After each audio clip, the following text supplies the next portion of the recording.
We had a big reaction to our story last week on a bracelet said to give anyone who wears it power and balance.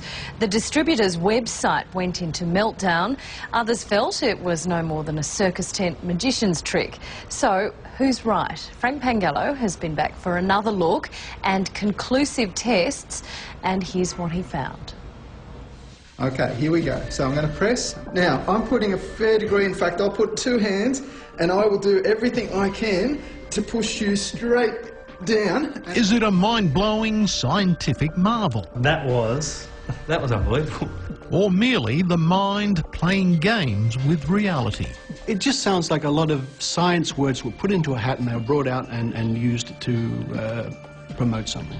Promoters of the Power Balance bracelet claim it can do amazing things to your body when you're wearing one. Things that defy logic or science.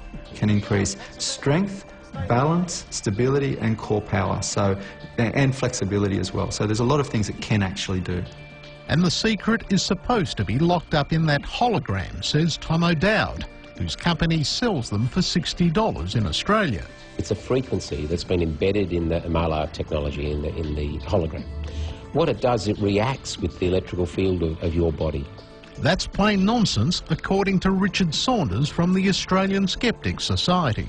No, I'm not convinced. Not yet. I mean, I can be convinced. We'll see what happens.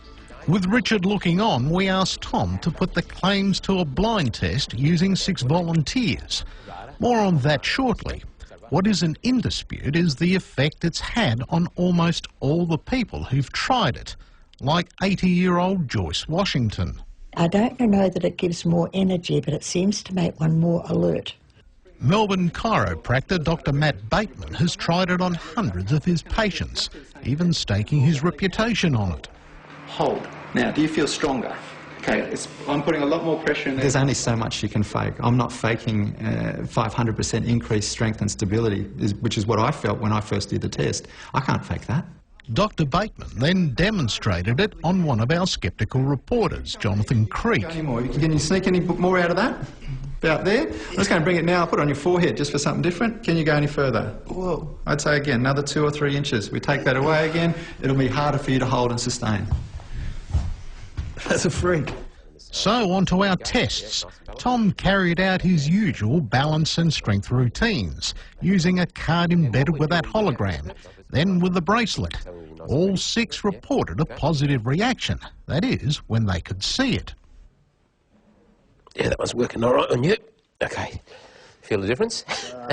Richard thinks it might have more to do with physics or the angles which Tom is exerting his force. It's actually you're controlling whether the person is weak or strong, not the pendant. Next, a series of blind tests.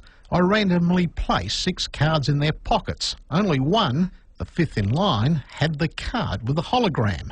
It was up to Tom to detect who had it. Well, I'm going to take a real stab at it, and I'm going to say, you got it. So let's have a look in your pockets. Okay. Well, there you go. Yeah. Oh, I don't have it. I came here a little bit sceptical and I'm still a little bit sceptical. Who's got the card? There we go. You've got it. There you go. We did the test again, and still Tom lucked out. Okay. All right. Well, my guess is this is John. It's you this time. There you go. And the people who sincerely had it were weak. So that would show that the hologram has no effect on anybody's strength. Then the same blind and random experiment using the bracelets. Tom bombed again. When Tom knew who had a hologram, we got positive or negative results 100% of the time. As soon as Tom didn't know where the hologram was, then I'm afraid it was only failure. So I suspect it was Tom, even if he didn't realise it, altering the tests. Mind over matter, perhaps. The human brain is a powerful tool, capable of extraordinary things, says Professor David Powers, who runs the Artificial Intelligence Unit at Flinders University. If you tell a person that it's going to do something and then you show it to a person, what you can find is, first of all, a placebo effect, which means that whatever you say, to the extent that they believe it, it will happen.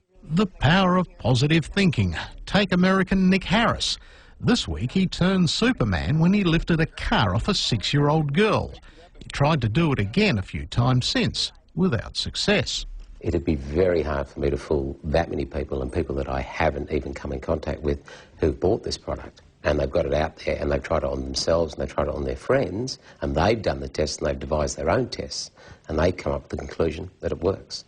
Professor Powers would like to do more research on the placebo effect of the power bracelet, while Richard Saunders and his skeptics maintain it's up there with snake oil. Regardless of all that, one thing it will do is make you the life of a party. If it's a trick, it's a bloody good one. It's probably worth the $60 that you pay for the band. There you go. Frank Pangello was our reporter. And if you have a point of view or any evidence about the bracelet, let us know on our website. We'll have more after this.